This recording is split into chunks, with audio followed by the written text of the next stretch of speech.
Okay, in 3, 2, 1. Hello, viewers. Welcome to the Agents of Recovery. We're so happy to have you here. This is going to be a great experience for all of us. We look forward to sharing with you, the viewer, some of our experiences that we've had over the past almost 90 episodes of our podcast, The Agents of Recovery. We're going to talk to you today a little bit about what this platform is, how we all came together, why we want it to be a motivation, maybe even a helpmate for you, to maintain, to get involved with, or maybe to help someone that's struggling with addiction. My name is Coach Blue Robinson. I am the head coach of Team Addict to Athlete and one of the co-hosts here on the Agents of Recovery. I'd like to introduce Brock Bevel and Max Hall. We're going to get into each of our subjects and stories just briefly to help you guys engage with us a little bit more as we launch this YouTube channel. So the reason why we're doing this and not launching our first podcast is because we had a little bit of a snafu with our recording program. We didn't think that this podcast would go as fast as it did. And with the platform that we use as it records the audio, after a while, it's like, if you guys aren't using this, we're not wasting the space, and they kicked it out of there. So the first 15 episodes of the Agents of Recovery podcast, unfortunately, do not have video content. Thus, we want to kick off our YouTube channel the right way, tell you a little bit about ourselves, and invite you to go listen to the first 15 on any of the platforms that you listen to podcasts on: Apple, Spotify, iHeartRadio, Alexa app, whatever you listen to that you get your podcast from, you'll find us there. But today we're going to talk a little bit about who we are. We'll give you a brief introduction. We'll invite you to become part of our family, the Agents of Recovery, and briefly explain to you how this all came about. I think it would be foolish for me to try and kick this off first when we should talk to the man who wrestled, I guess, myself and Max Hall into this podcasting family. Brock, let's kick this off with you. Introduce yourself to the viewers. Tell a little bit about yourself, what got you into this mindset of wanting to start this podcast. And then Max and I, if we have any time after you disclose all your shenanigans, we'll try and pinch hit a little bit too. So Brock, welcome to the YouTube channel. Love it, guys. Thank you so much. Hey, I'm honored, man. 90 episodes into this, whatever, and to be able to just kind of go backwards and share our stories. I don't think we get to do it enough. We have this theme on this podcast that we're as sick as our secrets. There's this big stigma in the U.S. and in the world about sharing your story. We are open. We are honest about our recovery. I know I have 13 years. Max is up to 6 or 7 and Blue's eternity. But the thing was, man, I had my own podcast called Chase the Vase, super interested in learning more. And I noticed that there was a need for men in recovery. I was doing some work and I was podcasting. I noticed that the majority of people I was interviewing were women, and they were far more advanced in the recovery space where they were talking about it and they had all these great ideas and they had a Facebook account. I mean, it was cool. And I'm like, man, how come we can't do that as men? And I started looking around and finding some men in my life that I needed to do it. So I got on Blue's podcast, Addict to Athlete. My wife is a big, and Blue, your podcast is phenomenal. People, this is not a plug to it, but if you want to learn about recovery, this is a good space. There's 3 different podcasts going on, and it's just a cool invitation. But my wife is from Arizona. She went to Mountain View High School, and there was this guy named Max Hall that played for the Cardinals, that played at her high school, that went to BYU, fell into an active addiction, and it kind of jogged a memory in my brain. Like, I remember that guy when he got arrested, and I remember he was kind of a dick. Like, why would he, and that was my thought. Here I am today wearing a Max Hall Hates Addiction shirt, repping my boy, but not knowing that this would fall into place like this. So I reached out to Max. Unlike Blue, where Blue responded right away, Max took about a month of not interested, no, I don't want to talk to you, to finally saying, okay, dude, you're bugging me enough. I'll get on your damn podcast. And so I had a chance to interview both these men. But what was crazy was, before that, I had an epiphany that I had a conversation. I mean, let's be honest. I had a conversation with my higher power that in order for us to help more people, I needed to find 2 men to podcast with. And Blue interviewed first. I remember I talked to Blue, and in that conversation, God spoke to me and said, okay, Blue's your guy. Invite him to podcast. Not knowing that Blue already ran an organization, already ran a podcast, was an adventure racer and all this. why he would want to take on a podcast with us, but Blue accepted right away. Same thing. I interviewed with Max, and at the end of the podcast, I'm like, dude, I'm thinking, dude, do I even ask this guy this? But again, it was a God shot saying, ask these two guys, man, if the three of you could make this dynamic podcast. And I threw it out, man, gave it a shot. And Max did not hesitate. He accepted the invitation to jump on. So together, we sat together and came up with the name Agents of Recovery.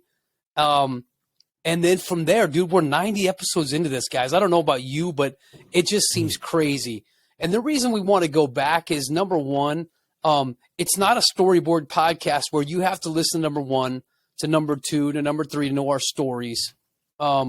It's different than that, where we take real topics. We take topics of what's happening today in our life, what we're seeing as coaches, as therapists, as owners of businesses in recovery, and we're sharing like boots on the ground, real life situations. So I think for me, that's the biggest honor, that this is a real time podcast. So I think we should open it up to you guys to share who you are, so the listeners can kind of understand like what it's about. With an introduction like that, Max, you've got to go next. Thanks, Brock. Yeah. So Max Hall, an agent of recovery, and I have had such a great experience on this podcast. And so I'm a football player, played at BYU, played for the Arizona Cardinals.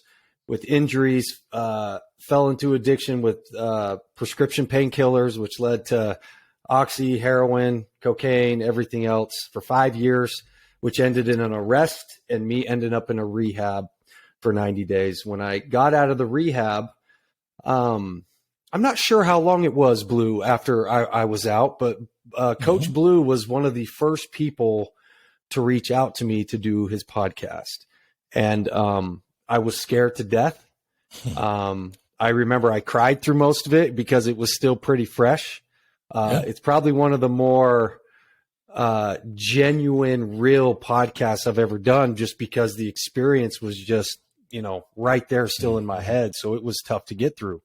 And I liked it, Blue, but it was tough. And it was like, I don't know if I want to keep doing that. That was like brutal getting through that. It was great. And I hope it helps people. It was brutal.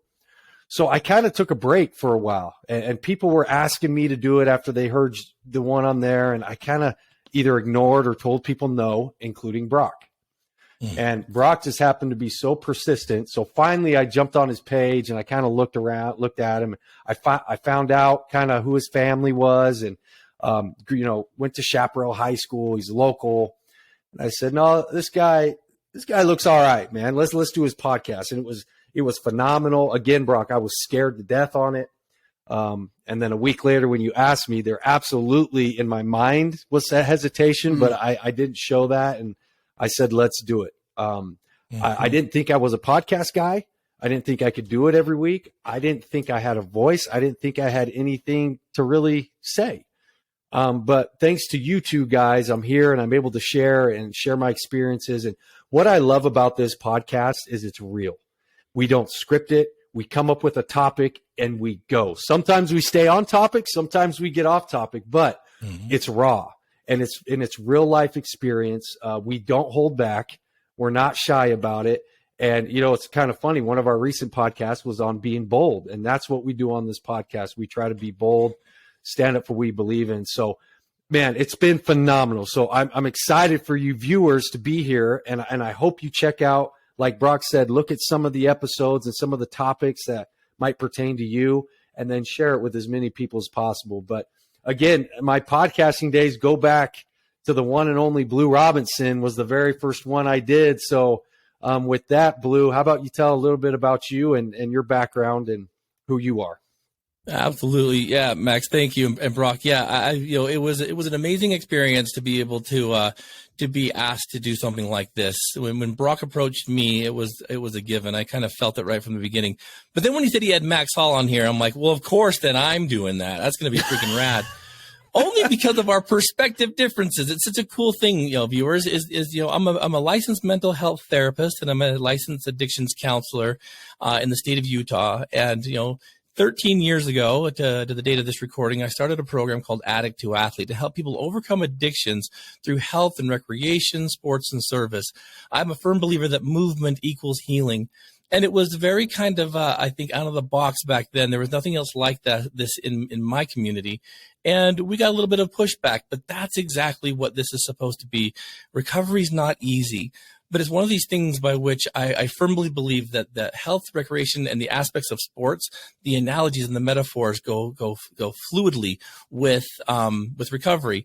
And so when I heard a little bit about what Brock was doing and his Chase the Vase podcast, having had Max on there, and I knew that he was coming up on there, there was some legs underneath this podcast. Our stories are interesting. As you jump into the audio versions of our first 15, you'll get a very intimate view, because those first podcasts, they're very emotionally charged because we didn't want to hold anything back. The thing I love about what we do, you guys, like you said, Max, is that we don't script this stuff. Very, very, very often we're picking the topic T-minus 2 minutes before we hit record. And the beauty about it is we are able to kind of kick the principles that have kept us clean. But also, when we disagree, there's this sense of brotherhood. And that's what we want to establish with you, the viewer, is that as you guys catch these and as you understand kind of what the principles are behind recovery, you'll realize that it's not impossible, but it takes a lot of courage. It's funny when Max says that he's not a podcaster, because he runs circles around Brock and I many times. There's been times when I'm like, dude, who's the licensed therapist here? Because Max is he's the golden child when it comes to kicking advice, because it's genuine. The beauty about what this is too, through my experiences of being able to do, counseling and therapy, being clean now for, I just did the math, 27 years. It's like a lifetime ago. 1996 was the last time I took anything. And that day when I drew that line in the sand and decided to turn my life away from family and friends and situations that were keeping me stuck, it was a scary endeavor. I did a lot of it alone. We have different perspectives on recovery. Myself and Brock kind of like bit the stick and we did it alone. Max, he went to treatment. So you have a lot of different variation in these approaches. We have a therapist now, myself, who looks at MAT, with medicated assisted therapy, with glowing reviews. Max has been through it, and he's like, hold your horses, pump the brakes a little bit. And Brock tells us what to do in the middle. The cool part about this is these perspectives that we have, viewers. It's going to help you no matter what topic, where you land. You're going to hear stuff that's going to be raw. It's going to be real. And the neatest thing that I like about the Agents of Recovery that I don't hear even on Addict to Athlete and other addiction recovery podcasts is that we don't war story. We don't talk about the glory days. We don't, in fact, very seldom will you hear us talking about deep parts of our own substance use, because we look at the positive principles that are laid before us to promote recovery. So, you'll get to know us more and more throughout the channel as we post the videos. They're meant to be shared. Please share these. Brock, as we look now at almost, approaching 100 podcasts, we have so many, it's hard to pick a favorite one. But I truly love when we kind of put all that stuff aside and answer the viewers' questions. We're going to continue to do that. What do you like about the way that we go about really getting to the grassroots, which are you, the viewer, and you, the listener, to bring your questions forward to get answers from three very different perspectives? I love those kinds. How important is it that we keep that part of this podcast and YouTube channel going to where we can connect with the people on the street? Well, I think that's what separates us. There's three of us that are in this field every day. And like you said, Blue, we recovered totally different, which is a dynamic. Like when I was running my Chase the Vase podcast, it was my idea. It's my concept. I picked the topics, right? Nobody was disagreeing with me. Everybody's like, yeah, we agree, because I'm the only guy talking. But then what was cool is it's not always the fact. Like, I didn't go to rehab. It's hard for me to speak about that. I owned a rehab, right? So I take a totally different concept. But what's neat is these questions that get thrown at us are real life, are right now happening in someone's life, and they need answers to. And so we're able to take those and massage them and give them 3 different perspectives, right? Mm-hmm. My perspective is always like do or die, right? I just feel like that's my concept in recovery. And Blue will give you a more analytical approach to it, and Max will give the real life experience. So I do love that part, and I believe from what the viewers are saying, they love that part. Like you said, man, almost 100 episodes. That's nuts.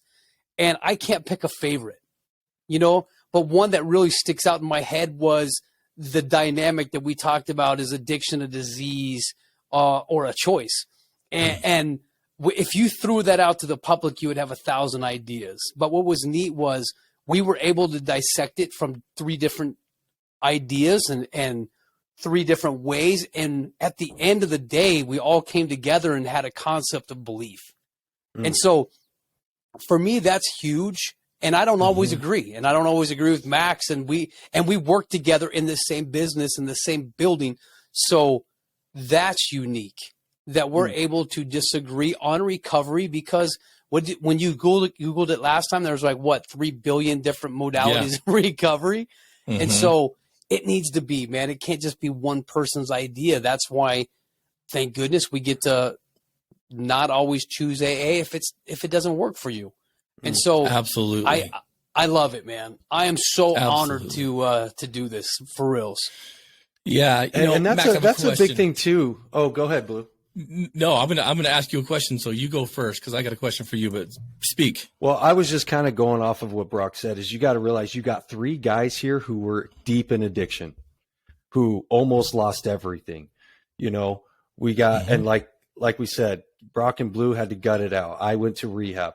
Blue didn't have a great childhood. I had a great childhood. You know what I mean? Like there's so many different perspectives, but the bottom line is we all ended up in addiction one way or another. And every addict out there has their own story to tell and go through, but it's the same principles and values and ideas that got us sober that we individually prioritized into our life that made sense for us. And so Brock did it one way, I did it one way, Blue did it one way.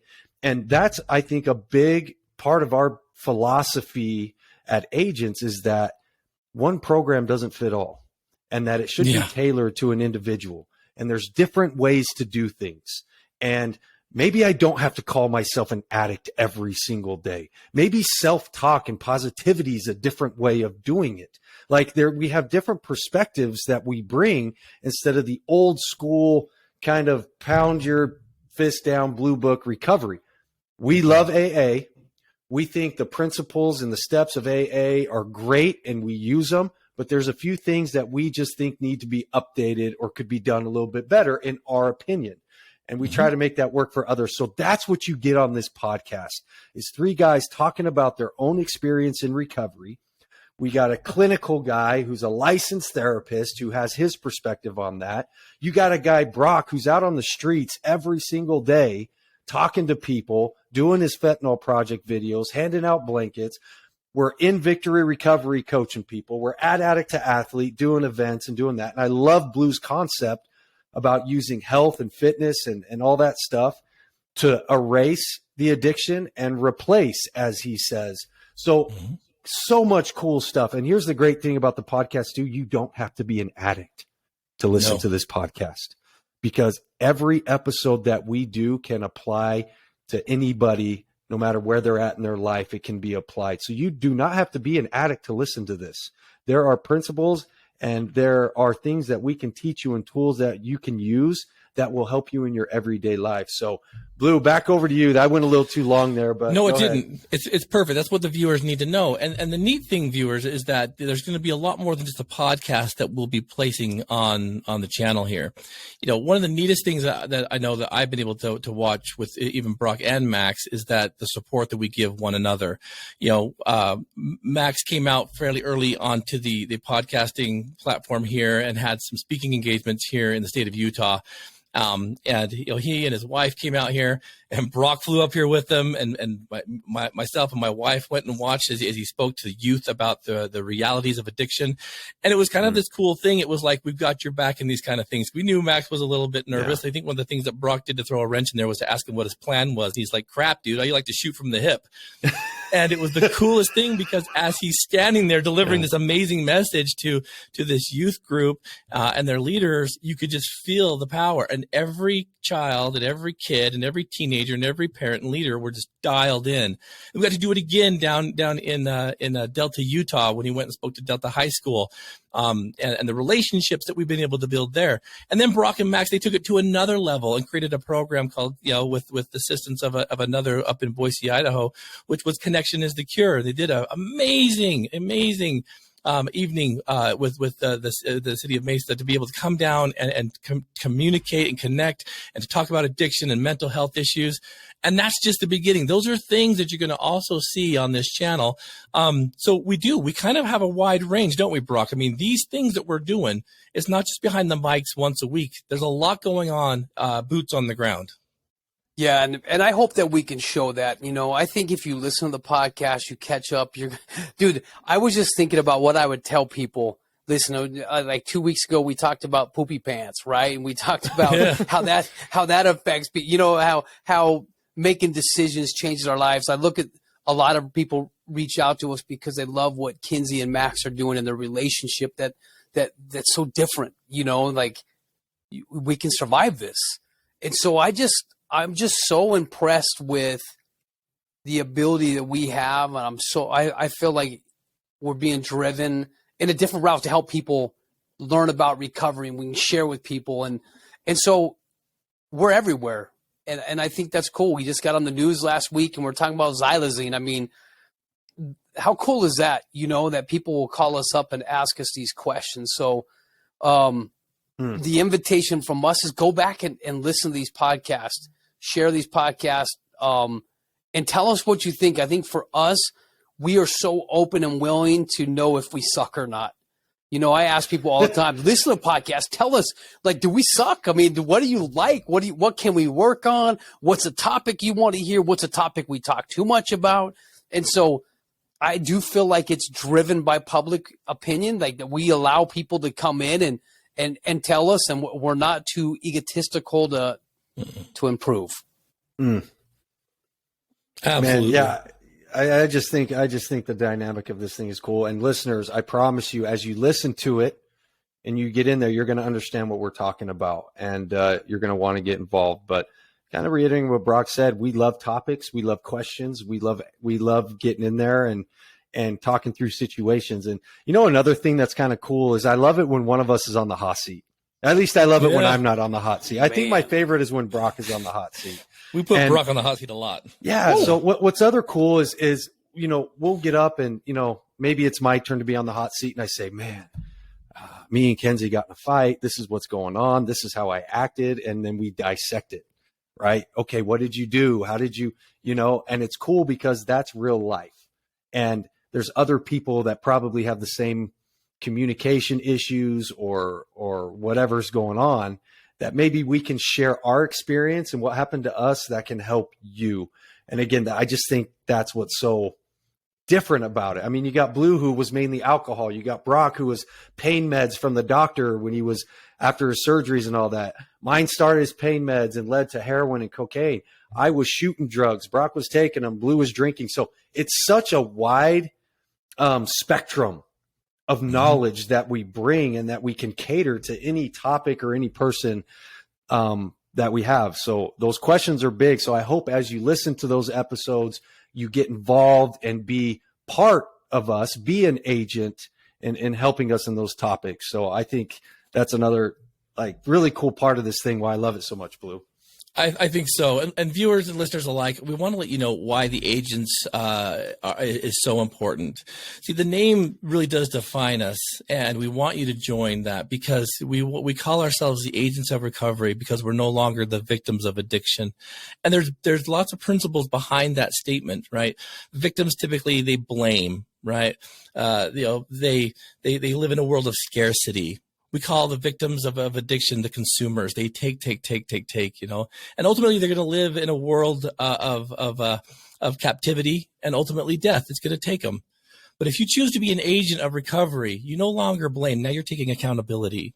You don't live in scarcity anymore. You start seeing the abundance, even with the small amounts of whatever it is that you have. The love, the time, the relationships, right? We don't live in captivity and death. Now we live in life and liberty.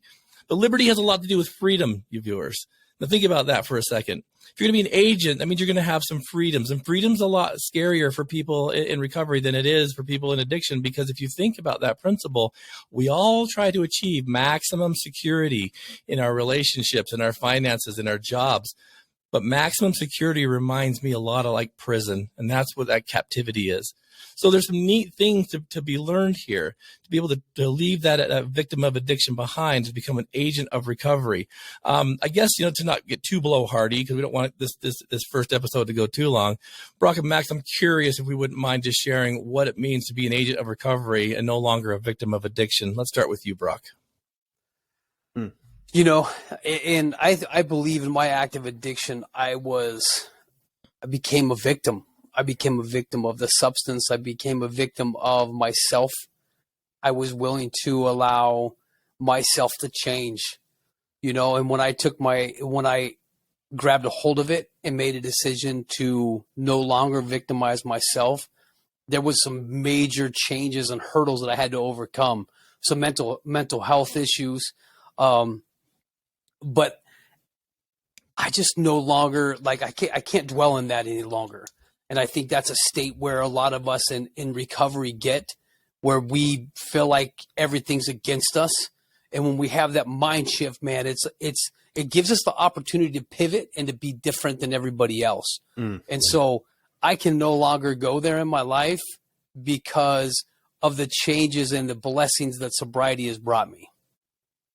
Dude, well said, Brock. And I have a lot of the same feelings as what Brock just shared. The embarrassment, the shame, and the guilt that drowned me when I was trying to get sober was almost overbearing, to the point to where I 100% became a victim of my circumstances, and fell to depression and anxiety and wouldn't get off the couch and all that stuff. Totally played the victim of poor me. Everybody's judging me. Nobody wants anything to do with me anymore. I played that card for a year after rehab, until I finally decided to go from have a victim mentality. I changed that to a victor mentality. And instead of seeing problems, I started seeing solutions. Instead of complaining, I started taking action.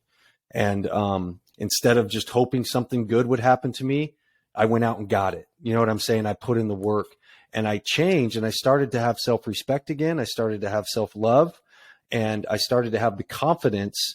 And here's the biggest thing in becoming an agent, in my opinion, is owning your mistakes, owning your past, and being willing to say, yeah, I've made mistakes, but the mistakes in life don't matter as much as what you do after the mistake.